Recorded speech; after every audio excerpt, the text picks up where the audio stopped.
2TC is an achievement in Bloons Tower Defense 6 where you need to complete a game of chimps using just 2 towers.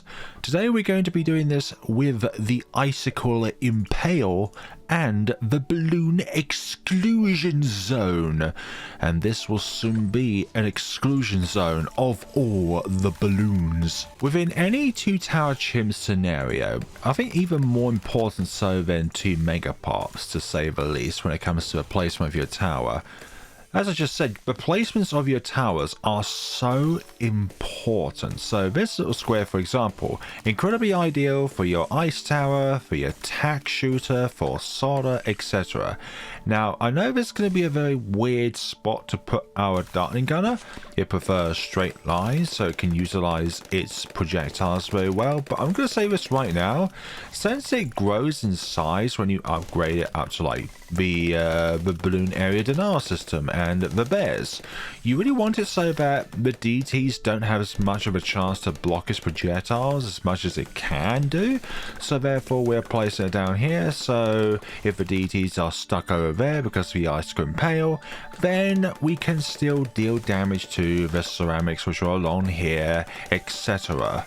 Let us go and get our cold snap so that we can deal damage to lead balloons and camo balloons as well. This is going to be our only means of popping lead balloons using the cold snap Icicle Impale. In this scenario, this cross path is the only solution. I don't think there is any solution where the Icicle Impale sacrifices its camo detection and lead popping potentials for 2 tower chimps. Now with the Dartling Gunner, we want the powerful darts so that we can hit through these ice balloons, because when it gets powerful darts, it acquires the shatter damage type that enables it to hit frozen balloons, which is what we need in order for this to actually have any kind of success when paired with an ice tower. It's really cool actually, because Bloon Exclusion Zone has 3 different unique OGs with an ice tower. Icicle Impale, Embrittlement somehow, and Super Brittle. I would say Super Brittle is the easiest of the 3 because with the Super Brittle it turns off the lead properties of DETs, making the bears actually able to damage DETs. Now this is where the Dartling Gunner Dartling Gunner, it throws out gums instead of well, these darts. Anyways, the Dartling Gunner, very key against white balloons and zero balloons, in which this thing cannot hit, but lead balloons, oh, our beloved cool ice tower needs to be the thing to destroy them. White balloons, yeah, definitely relying on each other in order to succeed here, which is definitely key for a lot of 2 tower chimp scenarios. Both towers need to work really well with one another to cover each other's weaknesses, and this is definitely one of those examples where both of them have apparent weaknesses in which the other tower can counter. Let's get so that we can refreeze the balloons, along with having a larger freeze radius as well. It's not going to hurt us or anything. But I do want the BADS as quickly as possible. If you're looking to get 2 megapops with the buckshot, I would say it's probably the only Dartling Gunner that has great synergy with the Alchemist, since it doesn't fire really fast. So you can keep constantly having the Alchemist buffs on it, such as your Acidic Mixture Dip and Strongest Stimulant, Berserker Brew.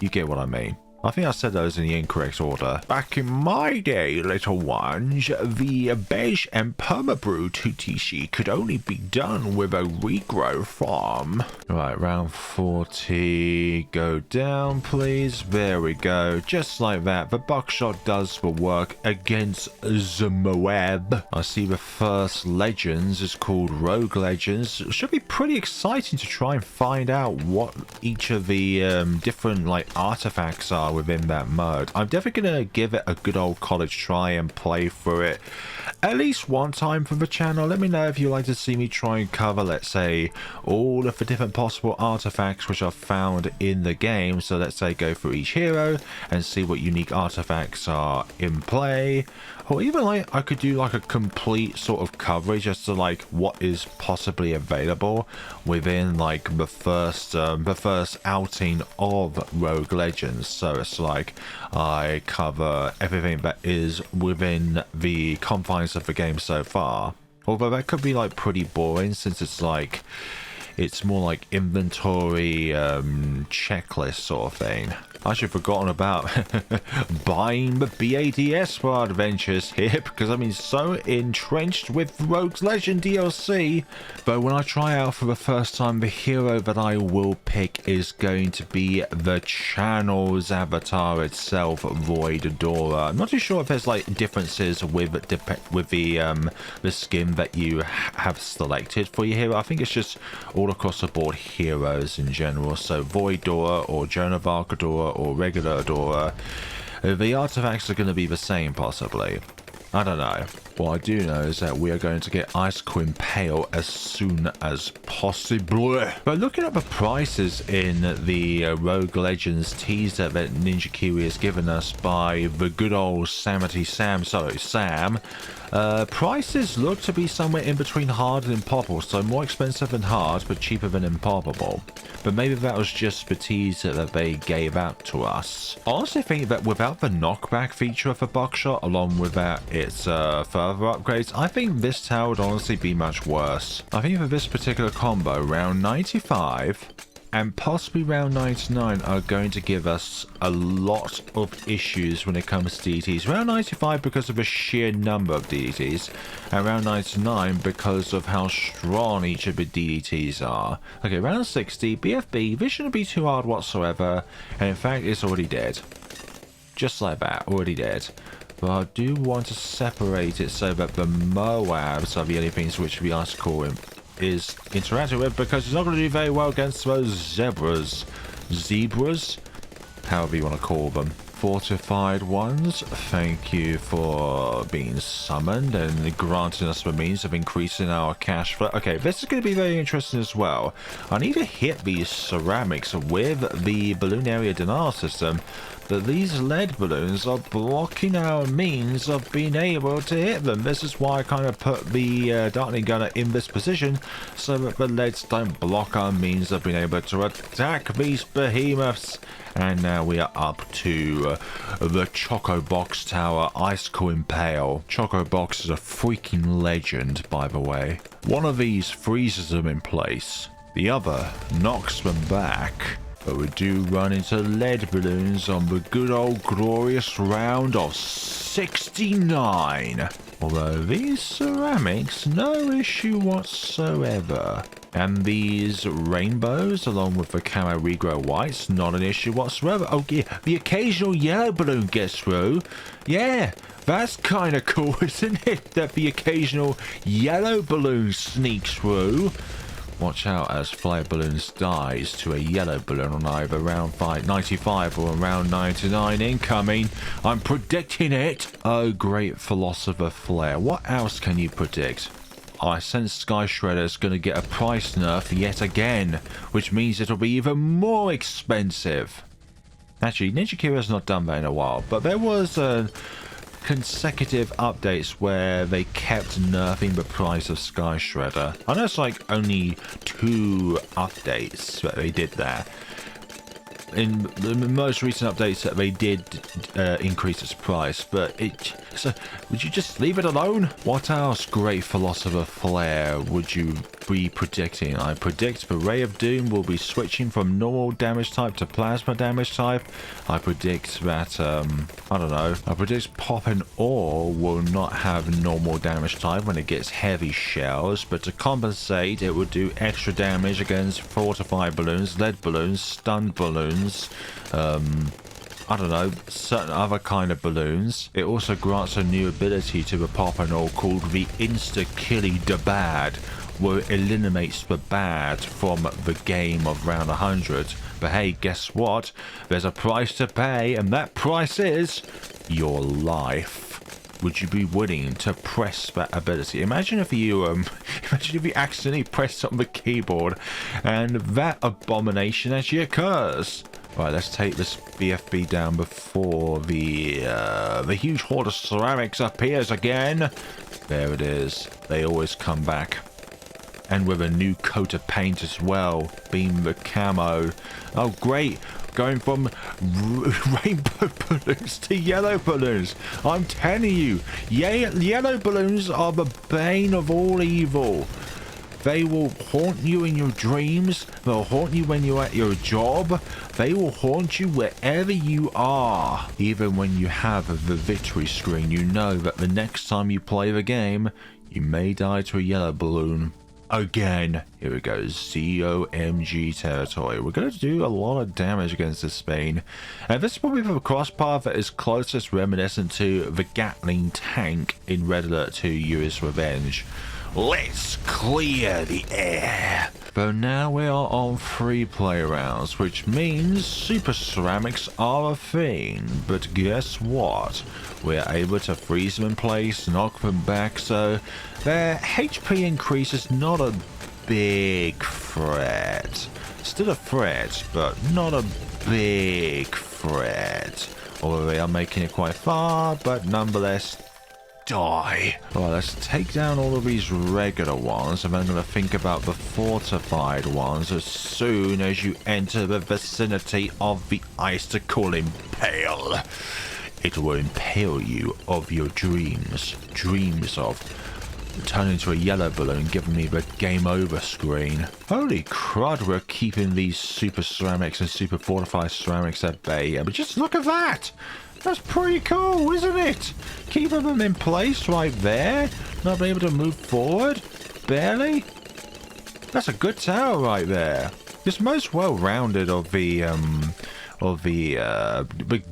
Dartling Gunners. I lost my train of thought there. Ray of Doom, most expensive, has a huge amount of damage, is incredible on straight lines, has no weaknesses. The Mad, especially utilized against lower class balloons, utterly sucks against ceramics. This thing, however, very good against both kinds of targets, and has the knockback as well, which is pretty good. It's a unique asset about it in which the other two paths don't have. Although wasn't there a monkey knowledge point where the rocket storm when active either stuns or sends back balloons? I've forgotten what it's called now. It begins with G, Gorgon something. It just shows you how long it's been since I've last looked at the knowledge tree. And we've got the balloon exclusion zone now. And now, balloons, you are excluded from this zone. Now imagine if we had the tack zone and the balloon exclusion zone. Yeah, the tack zone doesn't have its normal damage type anymore. And I think that's been the case since the mid-20s, if I remember correctly. And even if that was the case, the tack shooter doesn't detect camo balloons. Even the tack shooter Paragon cannot, because none of the upgrades within its cross paths beforehand can do that otherwise. And I predict that there will be a few other Paragons in the future that cannot detect camo balloons. I see that the Alchemist can't, the Bomb Shooter can't, the Glue Gunner can because of Glue Storm. The Druid would be able to do so because of Spirit of the Forest and Superstorm. Dartling Gunner can because of Middle Cross Path. Ice can because of Cold Snap. Mermonkey Paragon can because of Bottom Cross Path. Heli can because of Middle Cross Path. Okay, DDT is a bit of an issue here. Can't hit them with the bears. Sniper can because of Middle Cross Path. Spike Factory can because Spike Factory by default can hit camo balloons. Even though it's really funny because the Spike Factory cannot grant the advanced intel the means of popping camo balloons. Even though the tower itself can pop camo balloons, it can't give the range to pop camo balloons for anything that has the advanced intel. And I say anything, I mean the submarine. Okay, really need to hone in on the spot here as long as possible. Go up here. Oh my god, some of them are going to go through, aren't they? No, that was going to go through. That was going to go through. I couldn't stop it because of his DDTs. Pesky DDTs. Put you on straw and see if that helps us out here. But we really need to keep the bears pinned here so that when a DDT pops, we're able to pop the insides of it. And this is looking okay at the moment. I really need to pop these over here so that then I can then pop the rest of them. Please. Oh, there we go. That knockback was vital there. Only one failure on round 95. I'm kind of impressed by that. I expect myself to be absolutely stalled on that round. But round 99 could also be a problem. Even though there are less of them, it's going to take more bursts of ice from our ice gunner here in order to be able to take these things down. Not worried about everything else though. Fortified ZMGs, no problem. We have the best. The best solution for out of these two towers. Okay, round 98. This could also be a problematic round, but not really. Okay, let's put you over this way now. Do as much damage as we possibly can. Kind of want these ZMGs to go down as quickly as possible because they have a huge amount of pierce in which we need to compensate for. Yeah, this is going down very quickly. Very quickly indeed. Okay, let's aim you up here just to take care of some of these stragglers. Take care of these super fortified ceramics. Keep yourselves up there. No more stragglers. And that's fine. Okay, need to take these down as quickly as possible so that our DDT can be solely effective. These Moabs need to be cleared off as quickly as possible, really. Okay, so only the DDTs left, so this should be okay. We need to keep these throws. Oh my god! That was brilliant. I'm sure that if I left those Moabs in place, it would make it for a harder time for our Icicle Impale to do its job properly. I'm honestly impressed by that. I didn't expect myself to do that, really. So, this is pretty much set game and match, everybody. Let's put you on camo prioritization. And you're going to go down very, very quickly, actually. Okay. Oh, gosh. That's a little bit hectic there. But luckily, they managed to get popped. And that's that. So, with only one hiccup, you're able to do this two-tower chimps with relative ease. Although we are missing a few damage there. Wonder what causes the total damage to be undercounted within the game. Skipping stuff? I don't know. But our Monkey Star is by far, without question or shadow of doubt, the Bloon Exclusion Zone. So there you go, everybody. That is what you would call a very, very excluded zone for the balloons here. Something for all of the DTs. It was the only thing that we could have done against them. Again, Cold Snap, I would say, is the only cross path in which you can utilize. With the bears, I've heard it's probably better if you went with Laser Shock when it comes to a Prince of Darkness combo, because I've tried that once. I had the bears over here, which was a really stupid thing that I did. I should have had it over here, actually, where you're able to reach all sides of a map without any worries, and because it decamouflages, then you don't have to worry about going with the middle cross path. So any cross pathing without the camo upgrade, you really need to be careful and have something that can decamouflage balloons. But not just anything, but a tower that is really effective at decamoufying. So your decamo ninja is not going to do a very good job, especially not nowadays, since its attack speed by default has been tanked. Thank you all so much for watching, everybody. Let me know what you thought of the video down in the comments sections below. And if you'd like to get to the new Rogue Legends DLC when it releases, then it would be a brilliant thing for you to do, although optional, is to use my creator support code. I get a slice of a pie of every single usage of my creator support code. It goes a long way for supporting the channel, supporting me. Thank you to each and every single one of you that has used the creator support code so far. I didn't know to really include it in the end of the video because some people plaster their promotions on like the beginning middle, the middle end, everywhere throughout the videos, but here I feel like it's not intrusive upon the main subject of the video, that is, in this case, a two-tower chimps. Thank you all so much for watching and take care of yourselves, everybody.